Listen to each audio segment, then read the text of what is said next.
Amazing. Hello, everyone. Thank you for joining us this evening for one of the first Fringe Academies of the season for Brighton Fringe 2023. My name's Cameron. I'm the Venues and Companies Manager at Brighton Fringe. And before we get into the workshop with crowdfunder.co.uk, I just wanted to show you a couple of things on the Fringe website. So if I just share my screen for a second. Let me then. Oh lordy, can everyone see the Brighton Fringe website? How's that looking? Amazing. So this is the Fringe website. I just wanted to show you whilst I've got you, because I've been shouting it from the rooftops.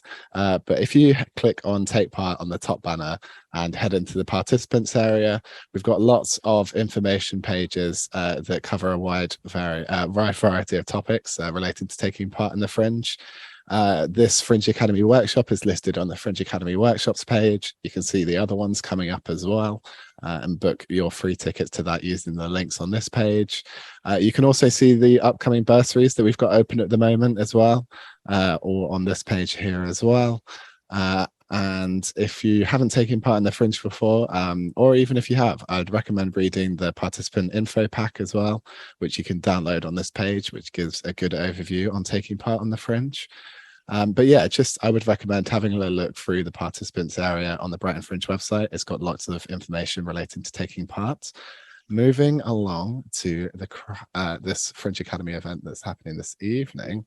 Let me stop my screen share for a second. And I'm going to hand over now to Jason Nuttall, who's joined us from crowdfunder.co.uk this evening. And Jason is going to be doing a short presentation and then taking some questions at the end on running a successful crowdfunder campaign for your Fringe event. Which is all very exciting stuff. So let me pass over to Jason now, and we can take it from there. Great, thanks, Cameron. I've been doing these sessions for, I think, about 5 years now, so it's really nice to be here again, online again. We used to do them face-to-face. Maybe face-to-face will come back, I don't know. How long did we have for this session, Cameron? I've forgotten. It's slated, I believe, as running until 7:30. I thought so. It was, but I've got it down for an hour, so I think you'll aim for an hour. Otherwise, definitely. I think we'll all lose the will to live by 7:30. We'll be ready for a large glass of wine by then. So I think the stuff I've got is about an hour. Quite a few slides, but they're all quite short. It's quite visual as well, and probably show a couple of videos and things as well, just to illustrate points. If people want to use the chat to introduce yourselves and say what you're doing, and also if you want to ask any questions, pop them in the chat, but I will open up at the end for any questions as well. So I'm going to share my screen. Right, there we go. How to crowdfund. So this is a very short session, but it should take you through all the basics and get you started really with your crowdfunding campaigns. Once you set up on Crowdfunder, if you choose to use Crowdfunder, which hopefully you will, you'll find you get loads more tips and advice through the process, and we run weekly drop-in sessions as well as webinars that you are more than welcome to join if you've got more questions or need more tips and advice. A little bit about Crowdfunder. This is our stated purpose. We exist to tackle society's challenges by making ideas happen. We're all about people who've got really great ideas that need money to make them happen. And as a platform, we're quite varied. We work with charities, social enterprises, businesses, sole traders, individuals. You look on Crowdfunder, you'll see people raising money for all sorts and everything. It really is quite remarkable what people crowdfund for. One thing that sets us apart from other crowdfunding platforms is we are a rewards-based crowdfunding platform. So what we do there is we get you to think about what you can give back to the people who are giving to you. And This gives an opportunity to maybe get people pledging a bit more because they're going to get something in return for their money. But it also creates a deeper connection with those individuals as well. And as artists and creatives, you'll have some really great ideas for how you can engage people in that process and in your work through offering really great rewards. Let's look at a quick example of a project. This is Nos, I think that's pronounced. They are a Scottish band, and they crowdfunded with us last year to raise money to get their album recorded, a new album they wanted to put out. So they wanted to do a studio recording of the album. They raised £7,900 from 160 supporters. And they offered some really great rewards, from £8 to get a digital download of the album. So in effect, pre-selling the album, or £20 to get a signed physical copy of the album as well. But also some things that just, not products, but their time and things. So for £40, you could get a one-to-one music lesson with one of the band members. So you could choose which one of the band members you wanted a lesson from. For £150, they would do you a cover song. So you chose the cover that you wanted them to do, and they would record that for you. As well as thinking about stuff they could offer in terms of physical things that they were producing. You could pledge £900 and they'd come to your house and play a gig.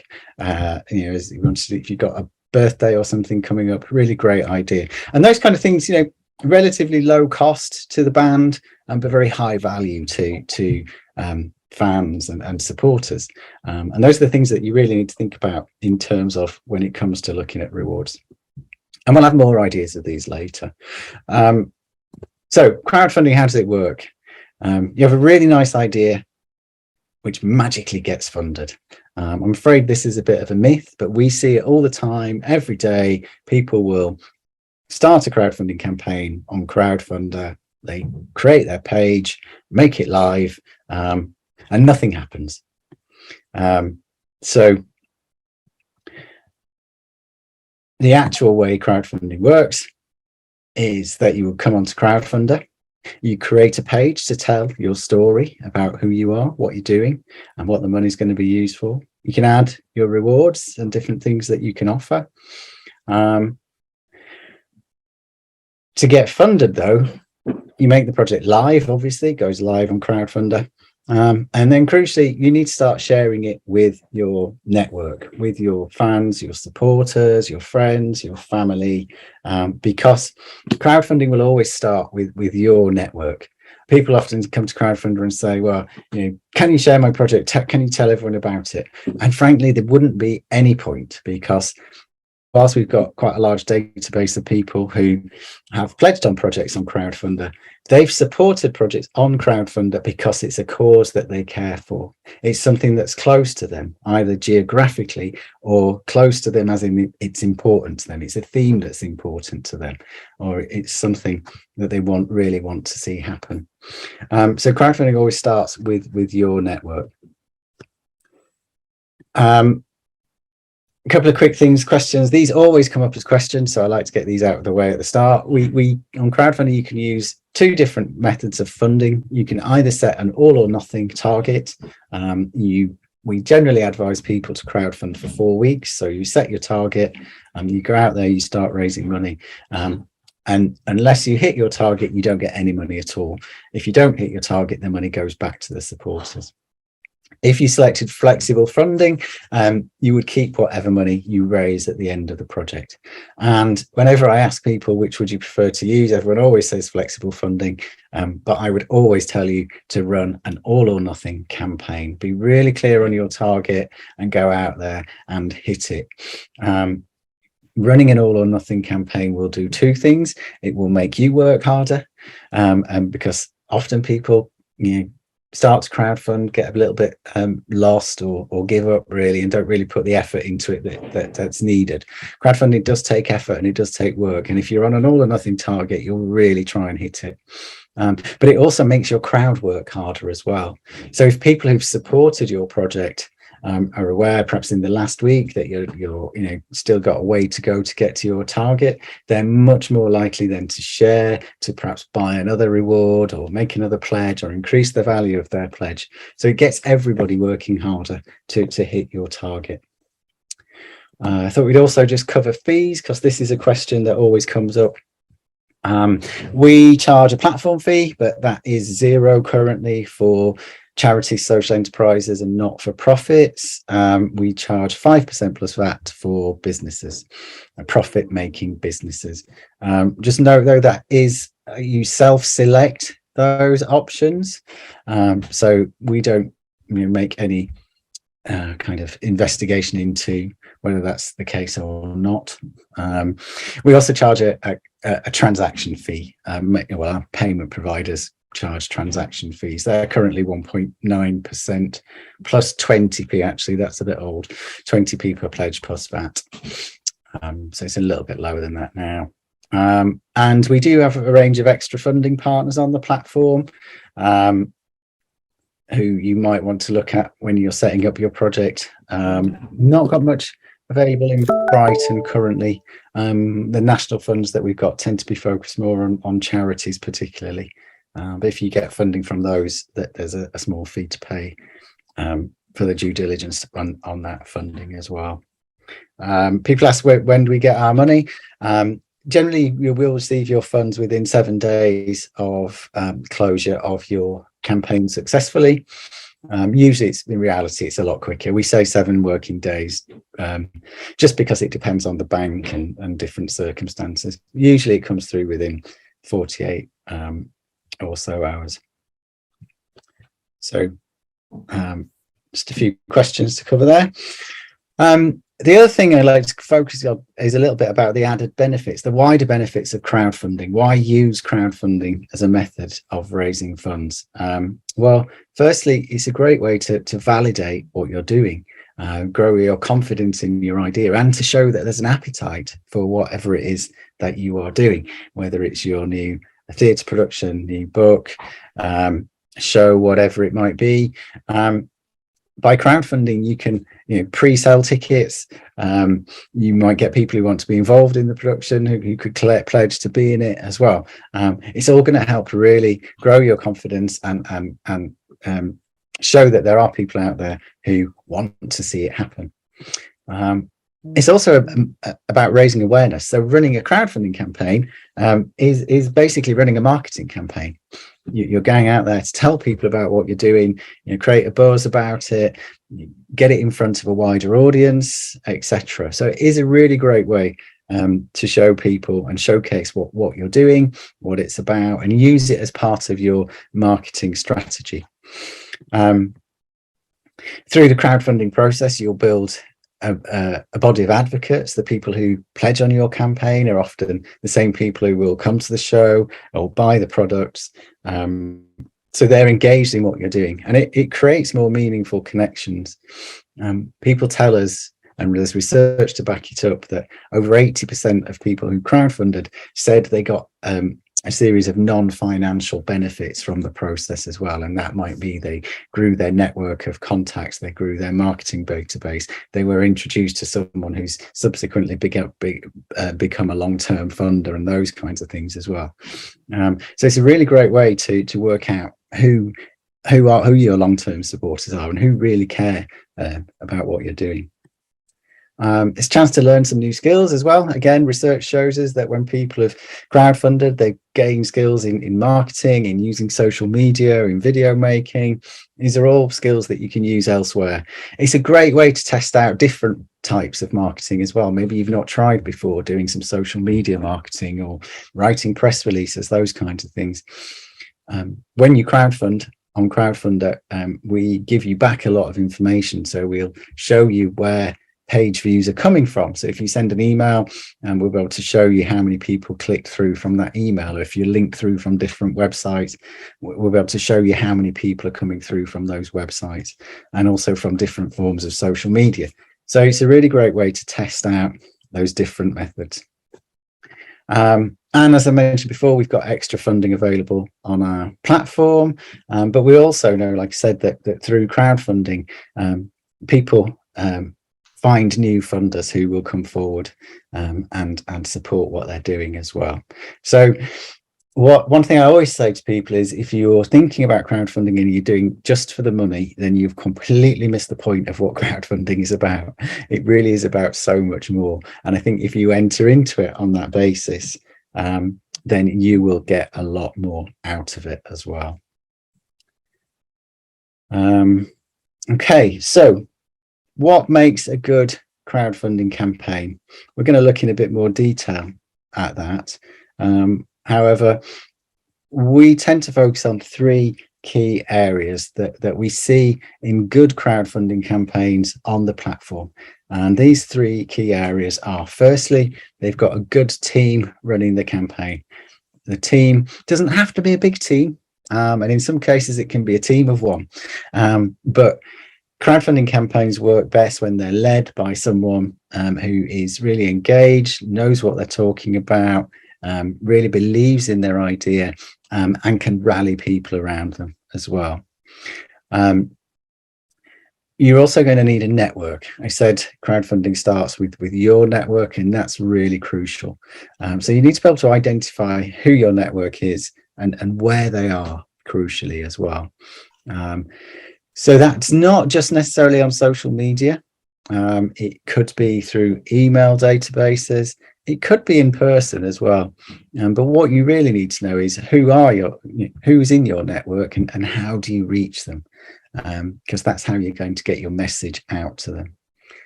The third really crucial element is the story you're telling, how you tell the story and the story itself. Really important. And on crowdfunding, you've got the opportunity to, as well as having a page to tell things where you can add images and text, to tell your story through video as well. And I would recommend that you do create a video, particularly for more artistic, creative campaigns. Bring it to life a little bit. We'll cover that a little bit more later, but they don't have to be blockbusters in any way, those videos. Simple videos work really well as well. So definitely want to think about, as we go through, start thinking about these different elements, and we'll touch a little bit more on those. I can't see questions, Cameron, so I don't know if anybody's got any questions at that point. What we're going to do now is have a look in a little bit more detail at three key aspects of running a crowdfunding campaign. The first one being planning your campaign. We've got, sorry to interrupt. I was going to say we've got one question from Anna,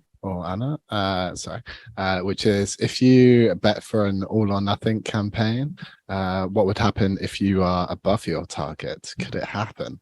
So you're allowed to set a stretch target. Sorry, on crowdfunding you set an initial target and then you can set a stretch target. If you look on some crowdfunding campaigns that are live on Crowdfunder, you'll see I think it's a blue and then there's an orange bit. The orange bit is in effect where they've reached their target, but they're working towards their stretch target. And once you've hit your target, you keep any amount of money you've raised above that. It doesn't matter if you don't reach your stretch target, then you keep all the money you've raised at that point. Great, yeah, good question. So let's go to look a little bit more detail then at these three areas: planning your project, creating your project, that's coming onto Crowdfunder and setting it up, and then running your project as well. So planning. So we talked a little bit about this.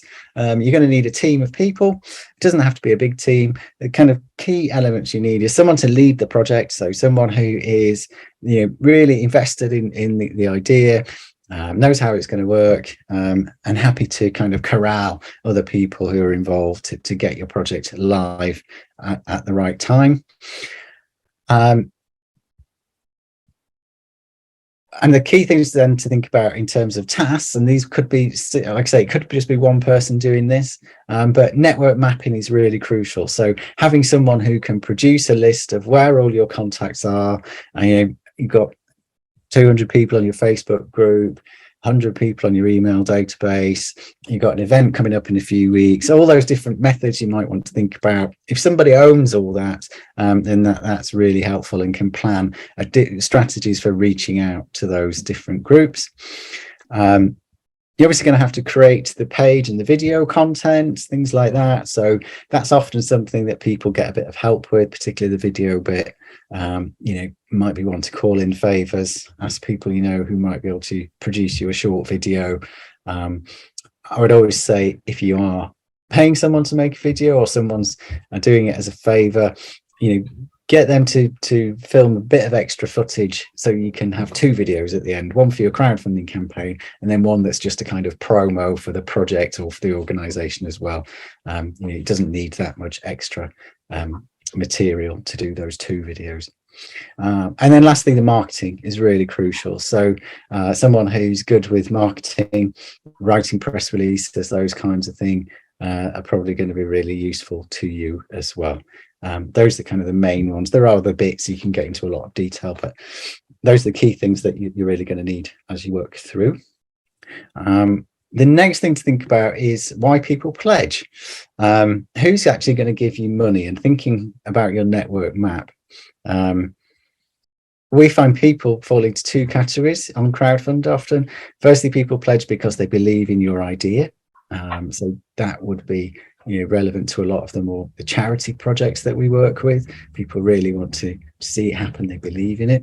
And then for other projects, people want the reward. So the last few years we seem to have worked with a lot of micro breweries and gin distilleries and things like that, and usually people are pledging on those projects.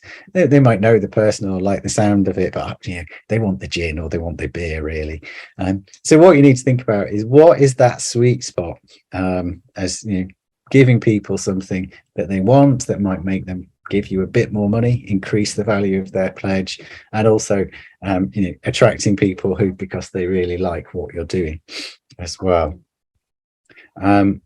And the thing to do then is think about that in terms of your network map and thinking about potential different supporters, and starting to really draw this out. This is a really useful project to kind of start mapping it out in this way as to the different elements or people in your network who might support your project in different ways.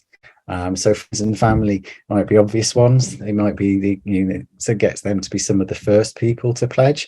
What might you be able to offer back to them? Well, they might appreciate their names in the program. They might appreciate just getting tickets to the events and things like that.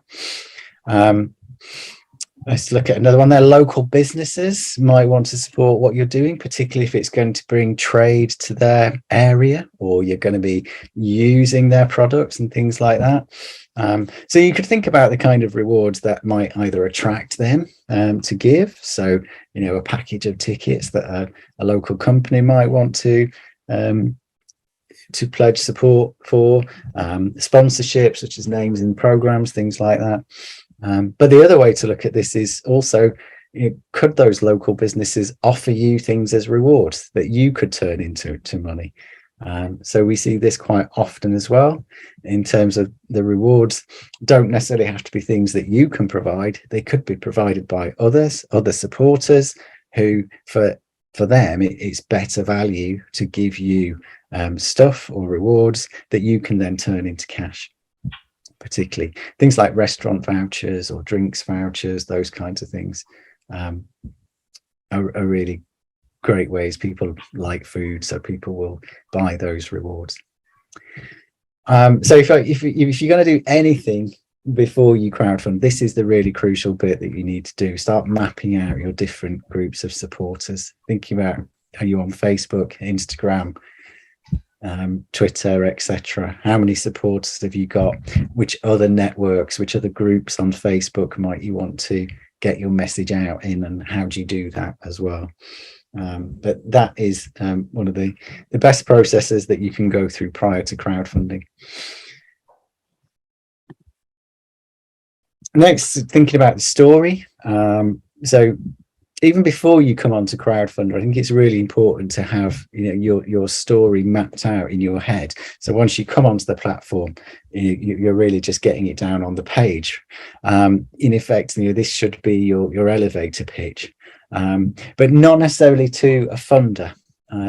See a lot of crowdfunding campaigns, and this is something particularly charities struggle with, and I think potentially for artists who might be used to applying for grant funding fall into this trap as well, as writing a crowdfunding page as if you're writing to a funder, and talking about beneficiaries or outcomes and things you're going to achieve. We don't talk like that when we're chatting to people down the pub or to our friends or our colleagues at work. So crowdfunding is a much more kind of conversational one-on-one process. So you really need to write your story and tell your story in a way that brings out your personality. Key things to cover are who you are, what you want to achieve with your project, why is it important to people, and particularly to people who might support your campaign, give you money. What difference is it going to make to them? And lastly, how you'll raise the fund, how you'll use the funds that you raise. That's about building trust. People want to know what their money is going to be spent on.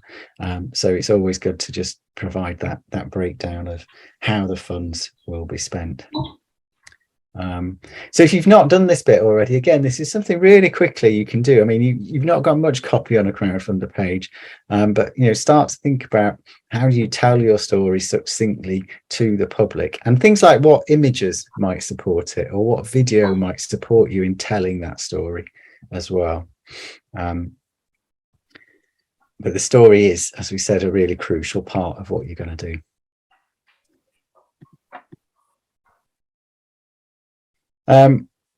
So we'll look a little bit now at coming onto Crowdfunder and creating the project. So what do you do when you've done some of your planning, you're ready to come onto Crowdfunder? I was always advise, coming onto Crowdfunder and starting that process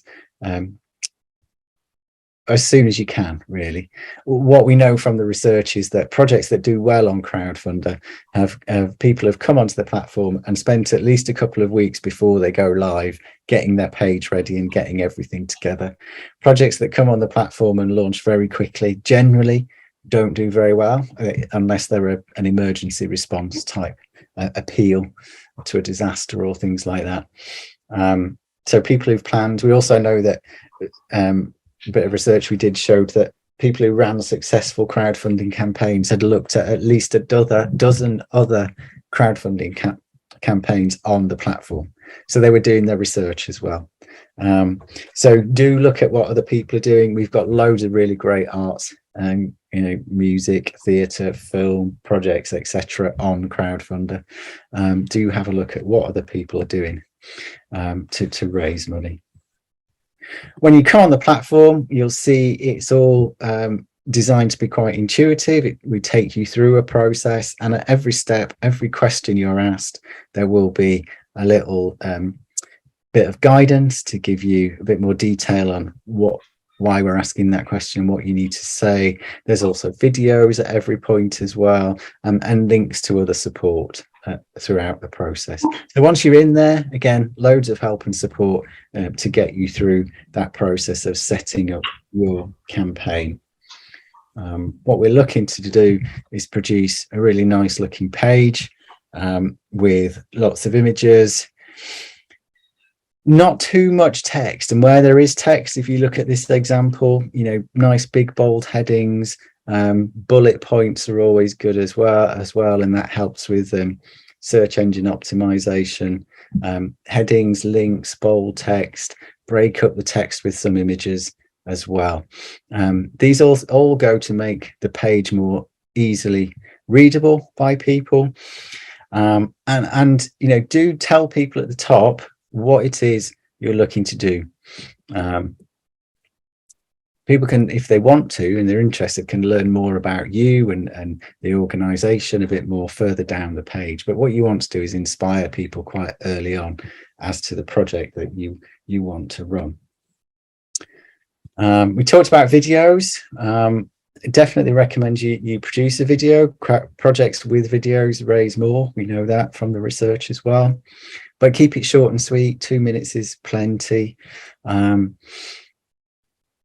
Faces are really powerful. So people give to people. One of the first rules of fundraising is people give to people. So get people in front of the camera, whether they're people involved in the project or people who might benefit from the project or have seen a previous show, whatever it is, and loved it. Get them talking on the camera. We'll see if this works. Show you a short video from, this is a project, this is a samba band. They were part of one of our campaigns last year and got match funding and went on to raise nearly £50,000. Let's see if this plays, and hopefully the sound. We're fundraising because everything about the youth band is completely free, and it allows people from all around Glasgow to come in for free. We pay for like travel, we pay for all the instruments and all the staff and everything, so they don't have to like spend any money whatsoever, and that allows people to come that would otherwise not have the chance to play music or get to do anything like this. So we want to keep that free. I've loved being in the band because it has given me so many opportunities. Before I came here, I'd never played any music before. Now a few years on, I've had so many amazing opportunities, like around the country, playing so many different instruments and meeting different musicians, playing different types of music, going to different workshops, and like outside of that, it's just developed so many skills for me. Like the confidence I have now in terms of just like life in general has increased so much since when I first started. Musically, I'm able to play instruments that I would never have known about before, many people that I would never have known before. It's really crucial in like opening up avenues for people and connecting people. It brings in a lot of people from all over Glasgow who I wouldn't have usually met. Also, it gives people an opportunity to learn something they've maybe never even heard of before. Like, not many people play samba, drums, so it's really fun for people to learn something new. I love it because it's changed my life. I was a completely different person when I joined the band. I was shy, didn't like talking to strangers, and now I like to think of myself as being quite sociable and confident. It's given me a passion that I'd never thought I'd have. It's encouraged me to pursue more creative endeavours in my life. It's amazing.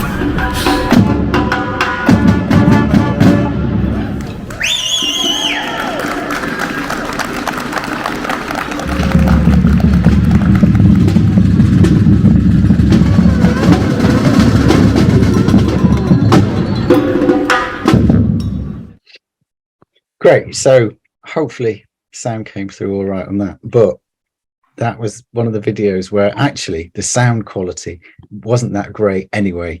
And that's perhaps one of the lessons from that video is it was lovely to see all those different people talking about the difference that the organization makes to them, to hear their stories and what they love about it. But it's sometimes a bit difficult to hear, and that's the one thing that I think often lets people down. With smartphones these days, we've all got a really great camera in our pockets that we can use. Trouble is that the sound quality doesn't quite match the quality of the cameras, and often if it's outdoors with wind and things, that makes a big impact as well. Hence that video had the captions across the bottom. I definitely recommend some streaming services add them now automatically, but do make sure that you enable captions, because people might be sat on a bus, they might not have headphones on. If they've got the captions, people will still watch the video. So we've moved on to the next bit, rewards. We'll cover this quickly. How can rewards help motivate your crowd, get people giving? There's loads of different rewards that you can offer. It could be products or services, it could be postcards, it could be artworks, it could be some of the examples there, coffee and cake. I would always suggest though, try not to be buying products just to turn them into rewards. If you've got t-shirts or whatever it is already, yes, offer them as rewards. But try to avoid buying merchandise just to turn it into rewards if you don't need it. You could just be left with a load of stuff you don't need. offering experiences and events. Often this can be, relatively cheap for the organization. You might offer workshops, you might offer a tour or team building exercises. You might have expertise that you can give. You might be able to help someone with their business plan, or offer them free dance classes, whatever that might be. People might pledge on as well. Sponsorships and memberships as well. You might have opportunities to sponsor your show, like we talked about, sponsor the program, whatever that might be. And thank yous, different way of thanking people, putting them on a wall of supporters, acknowledging them on the website. There's so many different ways. Here's some examples. £5 for a personalized postcard. I think that one's quite old because that seems a bit cheap now. Probably want to have that at least £10 now, I would have thought. A colouring book. This was part of a museum project where they offered a colouring book with prints from the museum. A creative consultation. So this project was being run by some people who worked in creative industries and gave guidance to other artists and creatives. So you could pay £35 and get an hour consultation with one of these consultants. Books. This was a project to produce a book. This is a special limited edition hardback copy that they produced just for the campaign as well. So perhaps making it a little bit special can help people giving as well. This is a tour of the building that was offered prior to the building opening to the public. So again, something a little bit special that only the people who pledged on the crowdfunding campaign could get access to as well. Those things were a really great way. You can limit the number of different rewards that you offer. So if you want to have an opening night party and offer tickets to the first night show and the open night party, you don't want to be swamped with people, you can limit that to say 20 people or 30 people, 30 supporters. So something to think about. Choosing rewards. I've got a D missing there, but have a think about what rewards you could offer at different price points. And I'd probably recommend thinking about an entry level £10 or maybe £20. £50 generally is the average pledge on Crowdfunder, so you might want to think about something around that price point. And then what could you offer to, let's say, a corporate partner or someone who a really good supporter? What could you offer to them at the kind of £500 or £1,000 price point? So something to work on before you start coming on to Crowdfunder is thinking about those different rewards. So once we've done all that and we've come on to Crowdfunder, we're actually going to get started and run the project. So you can set the date when you want your project to go live, or you can do it straight away. You do need to get through the verification process, so never leave it to the last minute. You will need to upload your ID, you will need to add your bank details and get those verified before you can make your project live. We have to do checks to prevent money laundering and different things like that as well, so you've got to get through that process. So I'd always recommend give it at least a couple of days before you want to go live. Make sure everything's finished and then set the date and time that you want the project to go live in the system, which you can do. We always advise people to crowdfund for 4 weeks or around 4 weeks, maybe 5 weeks. You might do kind of a bit of a warm-up phase, but 4 weeks is plenty for you. Any longer and you'll get bored with it and your crowd will get bored with it as well. So really set out with a good plan to raise money during the 4 weeks. And as I said, crowdfunding starts with your network, and you want to make sure you get some money raised before you go out to the public. So it's a bit like, think of the empty restaurant syndrome, isn't it? They call, if you see an empty restaurant, you walk past to the one that's a bit busier. And if you see a restaurant with a queue, you'll join the queue because you think it's brilliant. So what you want to do is when you go live is you want to make sure you've got, when you go public, that you've got some money pledged already and a number of people who've backed your project as well. So those initial pledges might come from your team, your family, your friends, other people close to you. It might be to a small group of your supporters, a small subsection of your database who are more likely to pledge, and you can make an ask to them to say, look, we're starting crowdfunding on Monday, we'd really like you to be one of the first to pledge on our project. Once you've got a good number of supporters, then you can start letting members of the public see it who might not have seen it before. So then you can start going out on Facebook, looking at ways to get the message in front of local people or businesses. Press, that needs to come a bit later. Again, so many people focus on getting their crowdfunder live, put it on Facebook, tell everybody, get the press release out, and then wonder why people don't give. And it's because we're all a bit sheep-like when it comes to giving. If other people are giving to something, we'll want to give, and we'll give more readily.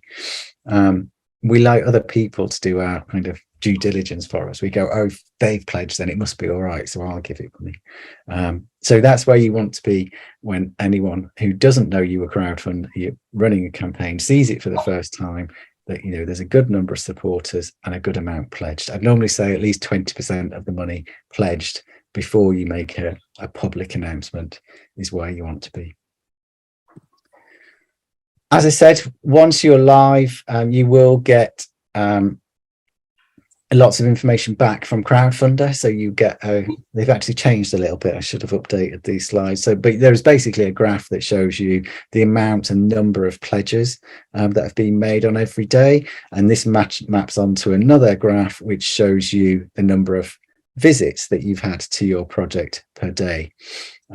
So you can see there when things have worked and when they haven't. So if we look at these two graphs, we can see, you know, there was a spike in donations on the 25th of November, but not a spike in page views. So that's interesting. So we need to look what happened there. Generally, what we want to see is a spike in page views. We normally get a spike at the start and a spike in pledges. But it might be sometimes we do something that drives a lot of pledges. So if we look here, the 5th of December, we had quite a spike in the visitors to the page, but not really a spike in the pledges. So whatever that audience that we sent that out to, or perhaps the press release went out in a publication, probably weren't quite the right supporters, weren't the right audience for that. We do see a kind of U-shaped profile. So the first week is usually quite busy. The last week is usually quite busy, and there's a quieter period in the middle 2 weeks as well.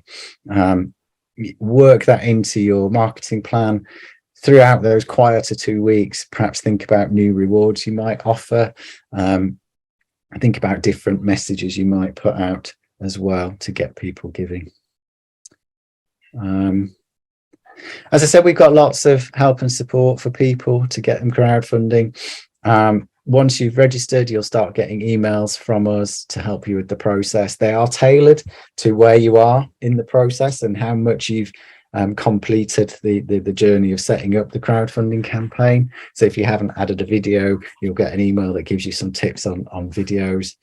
Like I say, we do have one-to-one support from our coaches. They run weekly drop-in sessions that you can join as well. And we've got loads of resources on the website. We've actually got a hub for creative projects as well, crowdfunding creativity, which I can share the link to that if you want some really great examples of creative projects to inspire you.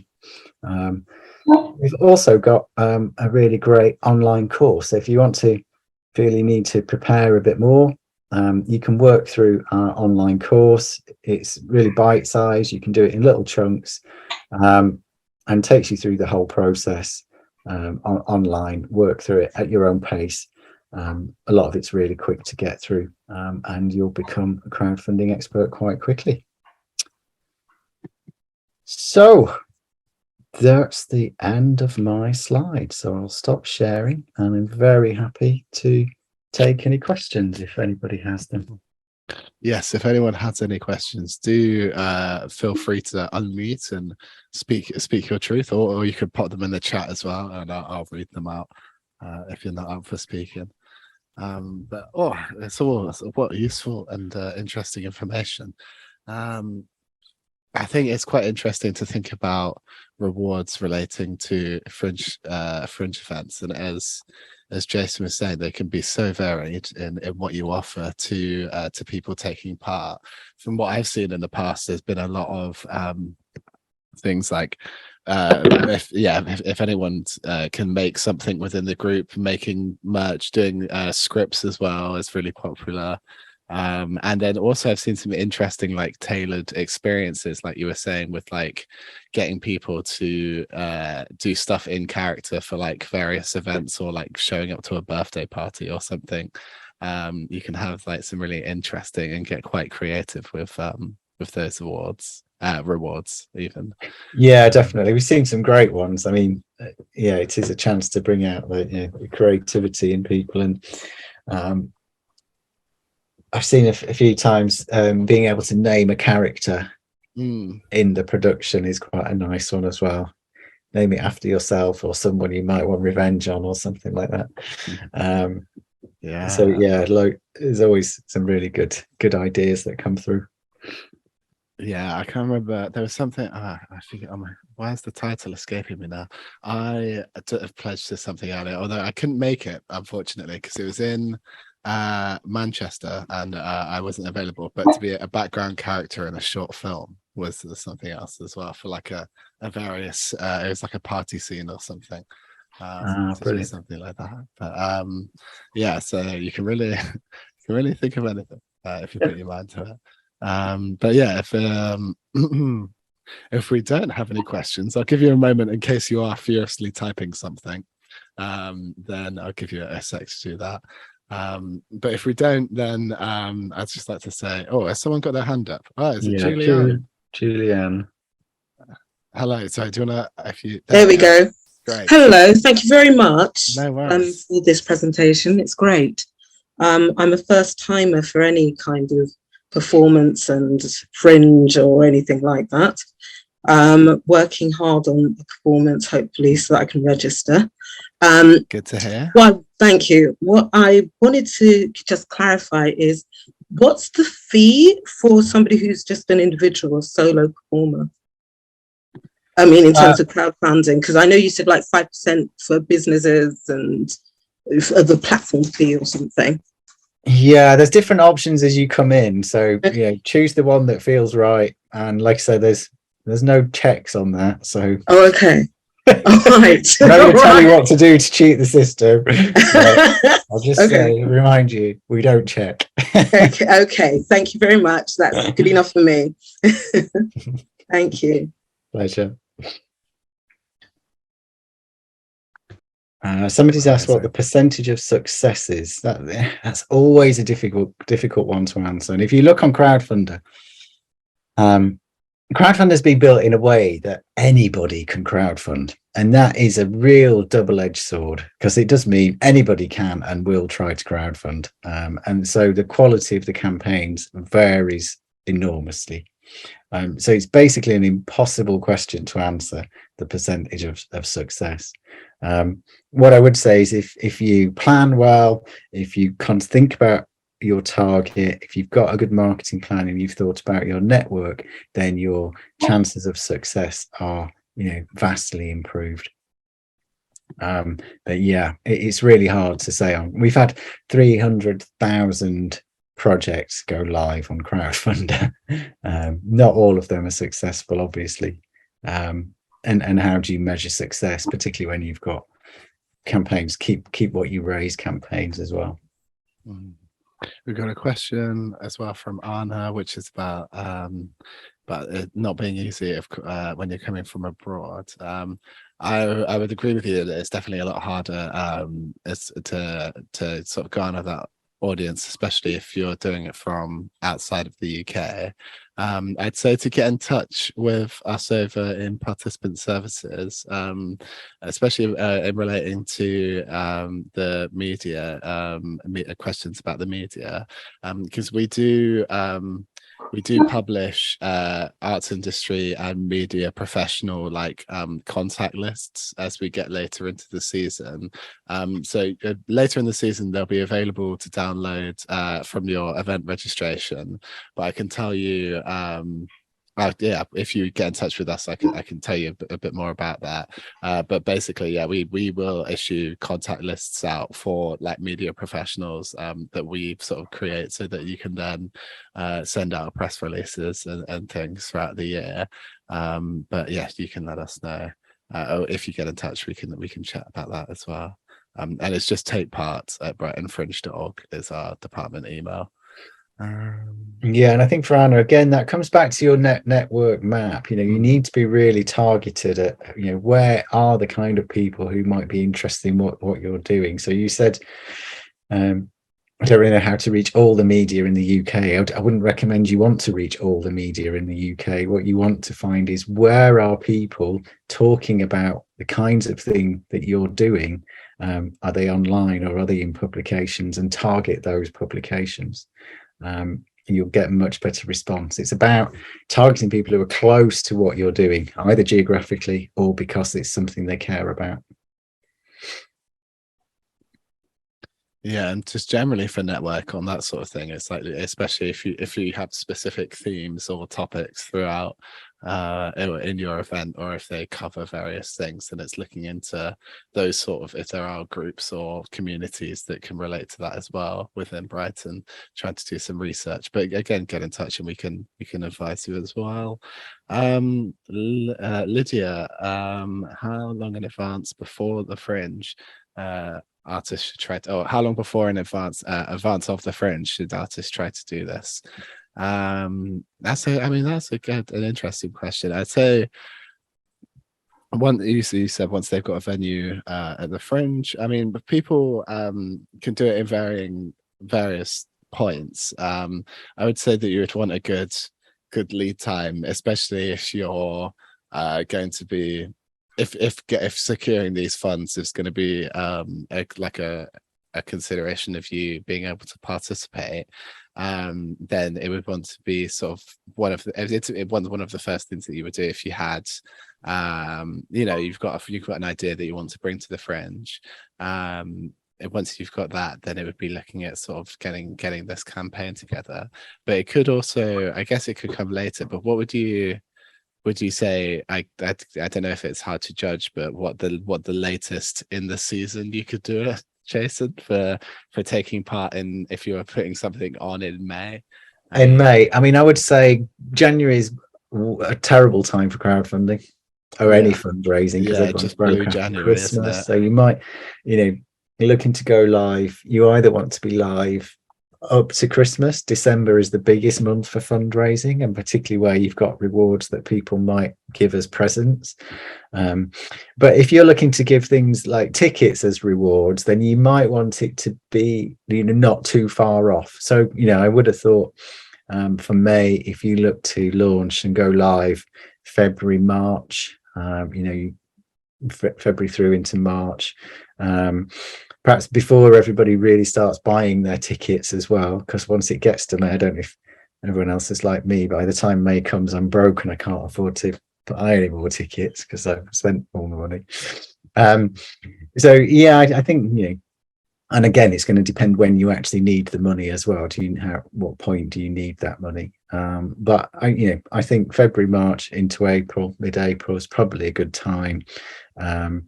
People are then starting to think about Fringe as well, and you're past Christmas, so yeah, you still got lots of time to plan and get those live.